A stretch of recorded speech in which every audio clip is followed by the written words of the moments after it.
지금부터는 마감 스트레이트와 함께 하시죠. 여러분 안녕하세요. 박소현입니다. 이제 오후장으로 들어섰습니다. 시장은 지난 월, 화, 그리고 지금 오늘 수요일까지 다 비슷비슷합니다. 바로 내일이죠. 미국의 FOMC에서 어떤 이야기가 나오고 어떤 결정이 나올까. 그리고 가장 중요한 것은 자이언트 스텝이 거의 기정사실화인데 그래서 파월 연준 의장이 9월에 대한 어떤 코멘트를 내놓을 것인가. 여기에 이제 시장은 초점을 맞추고 바짝 긴장해 있습니다. 간밤 뉴욕장이 그래도 몇몇 기업들의 어닝 쇼크로 인해서 좀 충격을 받았는데 그럼에도 불구하고 우리 시장은 오늘 잘 버티고 있습니다. 강달러 현상이 나타나고 있음에도 말이죠. 지금 현재 시장 분위기는 어떤지 한번 챙겨보도록 하겠습니다. 자, 코스피 먼저 볼까요? 약부합선으로 진행되고 있는 코스피 2399포인트 진행되고 있습니다. LG에너지솔루션의 보호해수 물량 풀린다는 거 오늘입니다. 크게 요동치지 않은 LG엔솔이 주가를 확인할 수 있었고요. 또 물론 아쉽습니다. SK하이닉스 정말 실적을 잘 내놨는데 주가는 하락으로 지금 이어지고 있다는 점, 이런 부분들이 조금 아쉽긴 하지만 그래도 시장 좀 잘 버티고 있다라고 이야기를 할 수 있겠죠. 코스피 현재 1위하고요. 수급 한번 열어볼까요? 아쉬운 것이 여러 가지가 있네요. 외국에는 수급도 마찬가지입니다. 어제까지만 하더라도 규모가 크지 않아도 그래도 매수를 이어왔었던 외국인들인데 오늘은 활자로 돌아선 흐름입니다.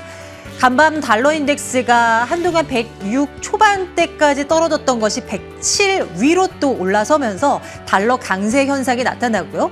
이게 이제 맞물려지면서 우리 외환 시장에서는 또 원달러 환율이 튀고 있고 외국인의 입장에서는 그렇게 매력적이지 않은 환율 환경인 겁니다. 오늘 1,700억 원 넘게 팔고 나가는 흐름 확인되고 있습니다. 기관이 899억 원. 그동안 꾸역꾸역 조금씩 매수했던 것을 조금 뱉어내는 그런 움직임이어서요. 물량 자체도 조금은 부담스럽습니다. 계속해서 한번 추적해 볼게요. 코스닥 지수 볼까요? 코스닥 시장은 정말 위아래의 변동폭이 미미합니다. 지금 보시는 것처럼 장중 저점이 788, 장중 고점이 794. 거의 10포인트도 채 되지 않습니다. 변동폭이 말이죠. 지금 현재는 0.37%의 상승으로 거의 문은 열리는데 뭔가 휴점 상태인 것 같은 그런 코스닥 시장 확인하고 있습니다. 수급을 한번 볼까요? 수급에서도 이런 잔잔한 흐름이 감지가 됩니다. 기관 쪽에서 184억 원 소폭의 순매도를 나타내고 있고요. 외국인은 그래도 순매수로 턴은 했습니다. 오랜만에 순매수를 보여주고 있는 것 같긴 한데 이게 확실하다고 얘기를 할 수가 없는 규모 자체여서요. 콘텐츠 관련한 종목들은 팔고 제약주들은 사고 이런 흐름이 현재 외국인들의 포지션입니다. 자, 시장을 좀 어떻게 바라봐야 될까 오늘 시장에서 고민이 됩니다. 사실 적극적으로 사기도 못하고 적극적으로 그렇다고 또 팔기도 못한 그런 시장을 보내고 있는데요. 내일을 앞둔 우리 오늘 전략을 어떻게 가져가야 될까요? 종목별로 또 기업들의 실적 발표도 잇따르고 있기 때문에 속보가 전해지는 대로 저희가 속속들이 전해드리도록 하겠습니다. 오늘도 마감 스트레이트와 함께 해주시죠. 지금 출발하겠습니다.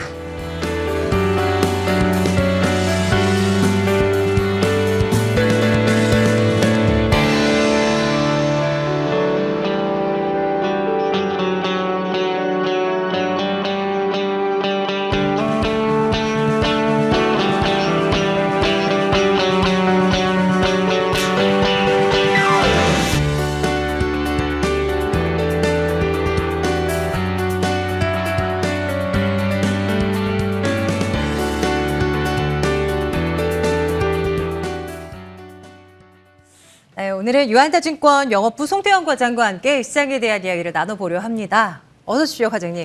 네, 안녕하세요. 네, 잔잔하게 진행이 되고 있는 시장입니다. 이번 주 내내 이러네요. 아무래도 FOMC 결과를 기다리는 것 같기도 하고 또 외국인들의 순매도로 좀 돌아선 걸 보면 환시장에 아무래도 좀 부담인 건가 싶기도 하고요. 오늘 시장 어떻게 바라보고 계십니까? 아쉬운 부분이 좀 있는 건 사실인 것 같아요. 사실 지금 시장이 미국 시장이 하락이 나오기는 했습니다만 시간의 시장에서 나스닥 선물이 상승이 나오게 되고 네, 이에 맞아요. 따라서 국내 시장도 오늘 조금 좋지 않겠느냐 라는 이런 이제 관측이 상당히 많이 나왔었는데 아침부터 외국인들이 계속적으로 선물에서부터 매도 물량이 나오기 시작을 하게 되면서 오늘 전반적으로 좀 조정에 들어가는 모습을 보였다라고 보시면 될 것 같고요.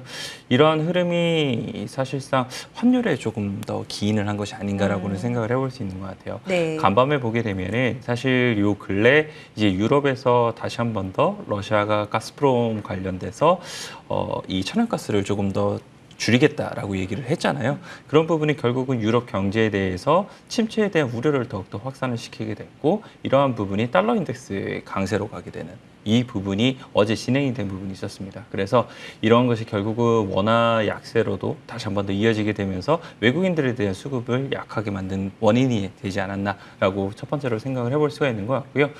국내 같은 경우에는 이제 실적이 장 전에 SK 하이닉스가 실적 발표를 했습니다만 4.1조라는 사상 최대의 영업이 나왔음에도 불구하고 네. 오늘 사실상 반영을 시키지 못한다는 점, 이러한 점이 얼마만큼이나 우리가 투자 심리에 대한 부분이 약화가 되어 있고 지금 거래 대금이 많이 줄어든 상태에서 수급적인 영향을 잘 받는가 이 부분도 잘 나타내고 있다라고 생각을 해볼 수가 있는 것 같고요.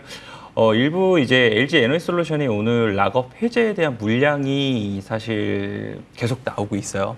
보게 되면은 기관에서 이제 매도 물량이 많이 나오고 있는데 그 관련돼서는 이제 공모주 펀드들이 이 락업 해제가 되고 거기에 따라서 오늘 일정 물량을 계속적으로 이제 장 끝날 때까지 매도가 나오게 될 텐데 네. 그런 부분이 거래 대금을 LG 에너지솔루션 쪽으로 조금 더 많은 부분 몰아가는 부분이 있다라고 생각을 해볼 수 있는 것 같습니다.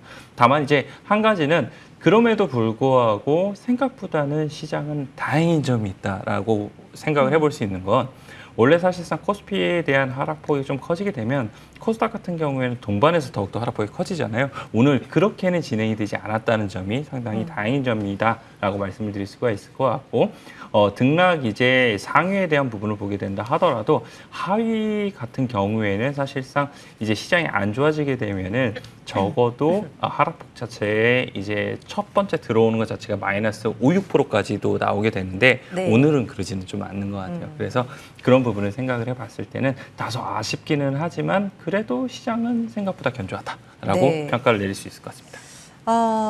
이것도 좀 볼까요? 지난 이제 뉴욕장에서 장 마감 이후 실적 발표한 기업들이 있었죠. 마이크로소프트 그리고 알파벳이 실적을 내놨는데 둘 다 시장 예상보다 수치가 안 좋았어요. 그러면서 이번 주는 내내 기업들의 실적이 예상했던 것보다 더 안 좋네. 가뜩이나 이 눈높이가 낮아져 있는 그런 가이던스, 그 컨센서스인데 그것보다 더 하회하면서 나타나면서 또 한 번 충격을 주겠구나 했었는데 웬걸 말씀 주셨던 대로 미 선물 시장에서 나스닥 지수 뭐 1% 안팎으로 튀어오르는 거 보고 또 시간의 거래에서 해당 종목들의 빨간불이 들어오는 거 보고 우리 기준으로 빨간불이 들어오는 걸 보면서 이거는 어떻게 해석해야 되는 건가 뭐 이런 생각도 했어요. 근데 이제 국내 시장으로 유통업체에 대한 어떤 빨간불이 켜졌다는 그런 분석에 또 국내 유통주는 또 덩달아 빠지고 있는 흐름이고요. 이건 또 어떻게 이해를 해야 되겠습니까?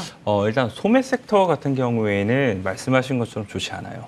월마트가 이제 가이던스 조정을 하게 되면서 소매 섹터의 전반적으로 투자 심리는 미국에서도 그닥 좋지는 않았습니다. 예를 들어서 뭐 타겟이라든지 아니면 코스트코라든지 네. 메이시스라든지 이러한 이제 관련된 기업들 같은 경우에는 적게는 3%, 많이는 7% 정도의 하락이 나왔다라고 보시면 될 것 같고요. 추가적으로 사실상 이제 이 가이던스 조정을 하게 되면서 월마트 같은 경우에는 이제 음식료 관련돼서 비중이 워낙 많이 늘어나다 보니까 다른 품목을 살 때에는 그만큼 더 할인을 요구하고 있다라고 이야기를 하게 돼요. 그 이야기인즉슨 결국은 네. 이제 마진폭이 그만큼 줄어들 수밖에 없다라고 생각을 해볼 수가 있는 부분이 생기게 될 거고 뱅크 오브 아메리카 같은 경우에도 이 투자의 의견 관련돼서 내놓은 것을 보게 되면은 지금 현재 이 방어주적인 성격에 있어서는 확실히 월마트가 주요한 종목 중에 하나가 되기는 하겠지만 어쨌거나 이 소비 패턴에 대한 변화가 생기고 있기 때문에 결국은 이 실적에 대한 추정치를 조정을 할 수밖에 없다. 라고 언급을 하게 됩니다. 그만큼 이제 경기 침체가 소비 섹터 관련돼서도 영향을 이제 미칠 수밖에 없다라고 보시면 될 것 같은데, 이러한 부분이 추가적으로 아마존이 아직 실적 발표를 안 했는데 아마존 같은 경우에도 이 실적에 대해서 조금 더 먹구름을 들이오시게 만드는 것이 아닌가라고 판단을 해볼 수 있는 것 같고요. 반대로 이제 오늘 시간에 시장에서 발표를 한 마이크로소프트라든지 아니면은 알파벳 같은 경우에는 우려감이 상당히 높았습니다. 그런데 그럼에도 불구하고 실적은 생각보다 저는 견조했다고 생각을 해요. 절대치를 보게 되면은 컨센서스를 정말 약간 하회하는 이런 흐름이 네. 나오기는 했습니다만 네. 우리나라 지금 기업들의 실적이 잘 나오는 것 중에 하나의 원인은 환율 효과가 있잖아요. 그런데 이제 미국 기업들 같은 경우에는 그 반대의 환율 효과가 있게 될 텐데 환율로 인해 손실이 많이 나오게 될 텐데 그러한 부분을 제거를 하게 되면 오히려 컨센서스보다 훨씬 더 잘 나왔다라고 판단을 해볼 수가 있게 되는 것 같고요. 그리고 이제 알파벳 같은 경우에는 스냅에서 실적 쇼크가 나오게 되면서 이 알파벳도 상당히 안 좋은 거 아니냐, 네. 광고 매출 안 좋은 거 아니냐라고 우려감이 상당히 높았었는데 그러한 부분이 어느 정도는 다행인 점으로 나타났다. 즉, 이 광고 매출에 있어서도 알파벳에 대한 지위가 얼마만큼이나 SNS 기업 대비 훨씬 더 우위에 있는지를 잘 보여준 부분이었다라고 판단을 해볼 수가 있는 것 같습니다. 그래서 이런 부분이 이제 시간의 시장에서 마이크로소프트가 한 4% 정도 상승이 나오게 되고 그리고 알파벳이 5% 정도 나오게 되면서 일단은 전체적인 분위기는 상당히 좋게 만들었다라고 해석을 해볼 수가 있는 것 같고요. 또 한 가지, 그런데 한 가지는 우리가 봐야 될 점은 있습니다. 바로 클라우드 사업 부분이 마이크로소프트에서 많이 성장률이 줄었어요.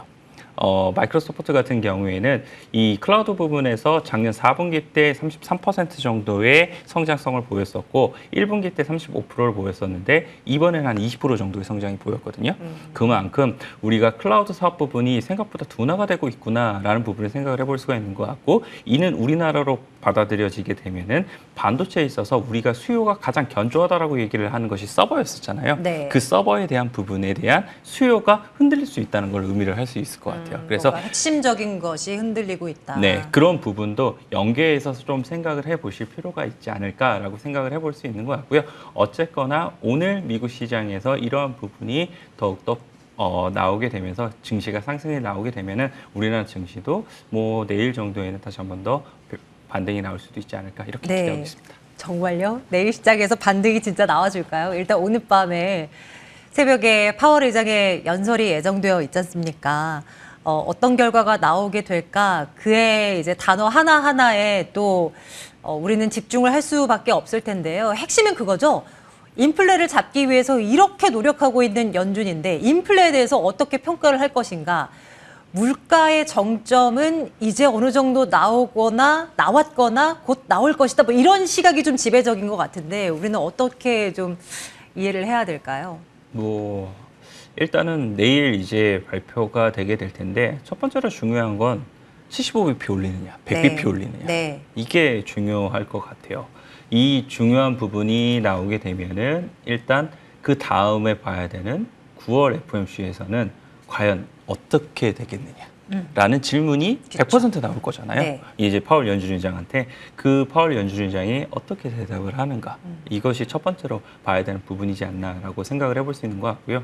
두 번째 같은 경우에는 이제 중립금리 관련돼서 계속적으로 이야기가 나오고 있었는데 한 2.5%에서 3% 사이가 중립금리로 많이 이야기가 거론이 되어 왔었어요. 연준 인사들이. 그런데 이번에 75bp를 올리게 되면은 2% 초반까지 올라오게 된다는 점. 그 점에서 과연 그 이후부터 중립금리를 어떻게 포지셔닝을 하게 될 것인지. 그게 결국은 사실 금리 가이던스를 얘기를 할 수 있는 부분이기 때문에 그러한 부분이 추가적으로 나올 수밖에 없다라고 생각을 해볼 수 있는 것 같습니다. 그래서 그것이 두 번째로 봐야 되는 점이다라고 생각을 해볼 수가 있는 것 같고요.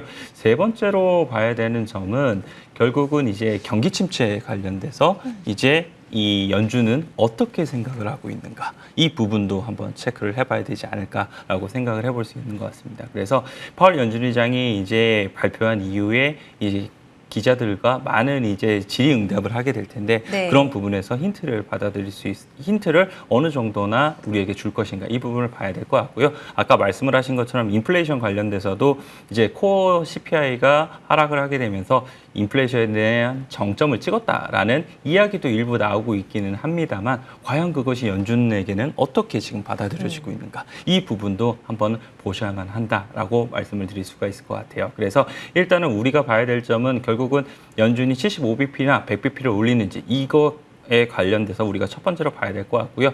두 번째 같은 경우에는 파월 연준의장이 기자회견을 하면서 그 기자의 질문에 대한 답변이 어떻게 나오느냐 이거 두 번째로 봐야 될 것 같습니다. 그리고 마지막으로 우리가 봐야 될 것은 이러한 이제 이 결정이 나오게 되고 시장에서 소화가 되게 될 텐데 그 소화되는 과정 속에서 환율은 어떻게 변화를 하는가 네. 이것이 세 번째가 될 것 같고요. 이 환율 관련돼서는 우리 원가의 환율도 상당히 중요한 부분은 결국은 한국과 미국의 금리 역전에 대한 부분이 생기게 될 거잖아요. 그래서 그 관련돼서 어떻게 변화가 되느냐가 첫 번째로 보셔야 될 부분이다라고 보시면 될 것 같고 두 번째 같은 경우에는 유럽하고 미국하고 지금 계속적으로 통화 긴축에 대한 부분이 나오게 되면서 환에 대한 부분이 조금씩 변화가 되고 있는데 그것이 내일 결정에 의해서 어떻게 받아들여지게 될 것인가 이 부분까지도 보셔야 되는 것이 내일 FOMC에서는 관전 포인트가 되지 않을까라고 생각을 하고 있습니다. 네, 이런 포인트들 정말 우리가 챙겨볼 만한 그리고 생각을 해볼 만한 거리들이 너무나 많습니다. 그래서 당일에 이것이 모두 반영돼서 시장의 방향이 결정짓게 된다 이렇게 말할 수도 없을 것 같고요. 한 며칠 좀 지켜봐야 될 것 같아요. 시장이 이렇게 시간이 흘러가면서 또 어떤 식으로 해석을 하는지 또 어떻게 또 바뀌는지 이런 것들을 이번 주 후반까지는 계속 지켜봐야 되겠습니다. 그리고 한 가지만 더 말씀을 네, 주세요. 드리면은 사실 FOMC 회의가 결과가 나오게 되고 네. 그날 이제 기자회견을 하게 되면서 증시가 강하게 상승이 나오던 경우가 여러 번 있었어요. 네.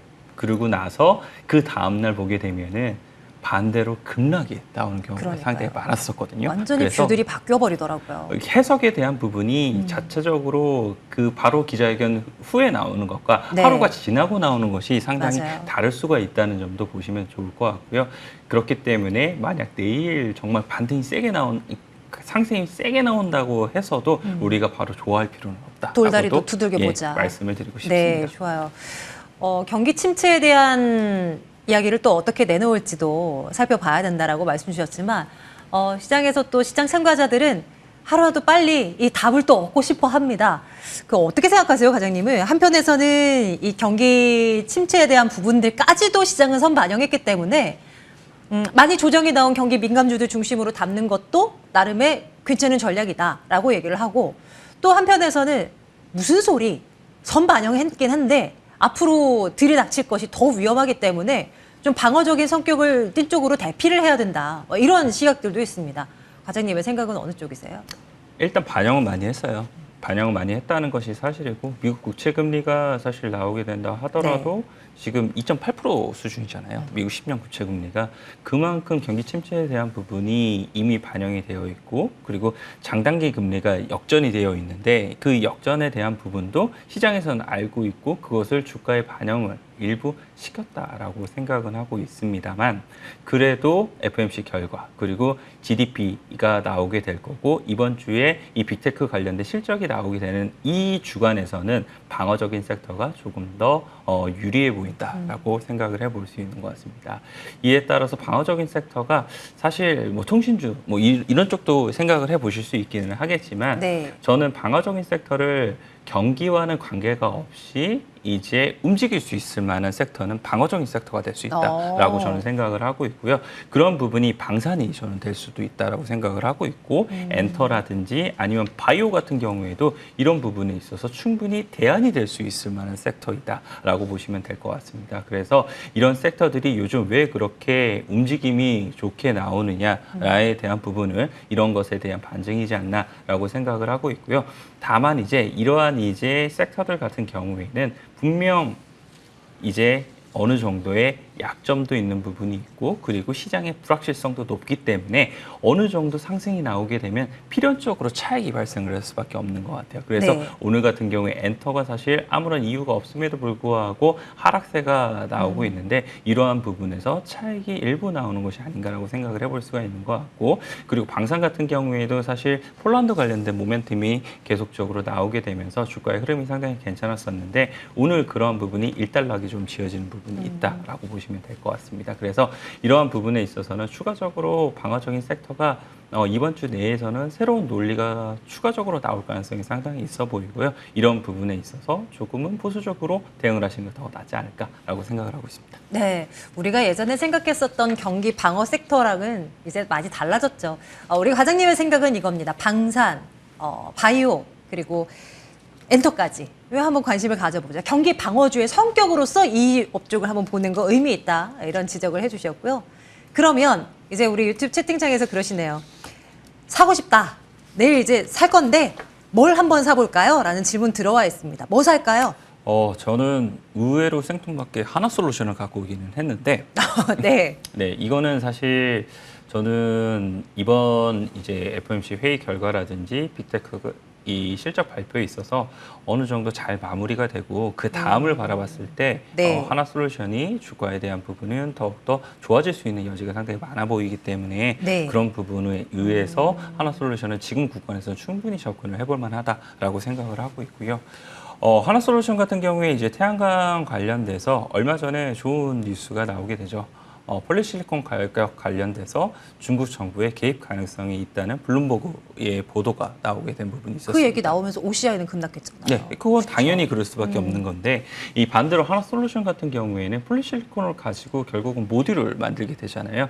이 하나솔루션이 사실상 태양광 관련된 사업 부분에 적자가 심해졌던 것은 이 폴리실리콘 가격이 상승이 나오게 되면서 이러한 부분이 결국 하나솔루션의 적자가 커지게 될 수밖에 없는 부분이었다라고 보시면 될 것 같은데 네. 이러한 부분이 어느 정도 완화가 될 수 있는 여지가 생기기 시작을 했다라고 보시면 될 것 같고요.